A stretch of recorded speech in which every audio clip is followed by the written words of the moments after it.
तो किसी भारतवर्ष में किसी जीव की मुक्ति हुई, सत्य लोकवासी उसकी बहुत प्रशंसा करने लगे। ये अद्भुत बात सुनकर मैंने उनसे इसके बारे में प्रश्न किया।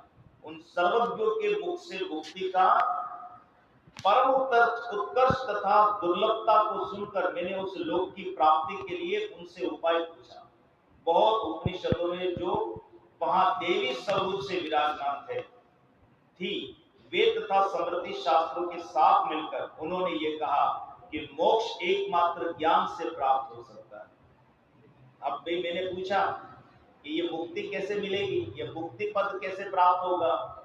तो जो उपनिषद जो हमारी तरह मनुष्य के रूप जैसे होते हैं, वह देव स्वरूप वहां पर थे, और वेद उन सब ने बताया कि भाई ज्ञान से मोक्ष प्राप्त होगा, इसकी प्राप्ति का और कोई उपाय नहीं है। किसी किसी पुराण तथा तंत्र ने अपने गंभीर भाव से कहा है कि वे दुर्घट ज्ञान भी भगवत भक्ति द्वारा ही सुगमता से प्राप्त हो सकता है, अथवा केवल भक्ति के ही सम्यक अनुष्ठान करने से मोक्ष सुलभ हो सकता है, ज्ञान की भी आवश्यकता नहीं है।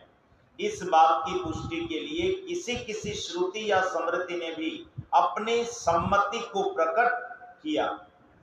उपयुक्त श्रुति स्मृतियों के भाषणों में भक्ति द्वारा मुक्ति प्राप्त का स्पष्ट वर्णन न सुनकर किसी किसी बड़े उपनिषदों ने अपने तंत्र आदि शास्त्रों के साथ मिलकर क्रोधित होकर ये स्पष्ट रूप से अनुमोदन किया कि भक्ति से अवश्य ही मुक्ति हो सकती है।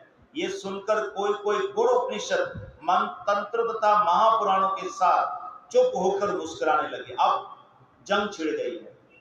ऊपर वेद स्मृति पुराण ये सब में सब अपना अपना जो है वो बात जो है वो रख रहे हैं, ठीक है। एकमात्र श्री भगवत मंत्र जप करने से ही मुक्ति सहज में प्राप्त हो सकती है या नहीं, इस विषय में किसी किसी वेद पुराणों के साथ तंत्र शास्त्रों का घोर विवाद हुआ, जिसको सहन नहीं करके महापुराण का सब तंत्र उपनिषदों को साथ लेकर अपने कानों को बंद करके सभा से बाहर चले गए, नाराजगी हो गई पुराणों को। फिर महापुराणों तथा महाउपनिषदों को मध्यस्थ मानकर जब विचार किया गया तो तंत्र शास्त्रों की जय हुई, अर्थात ये निर्णय हुआ कि भगवत मंत्र जाप से सहज में मोक्ष हो सकता है।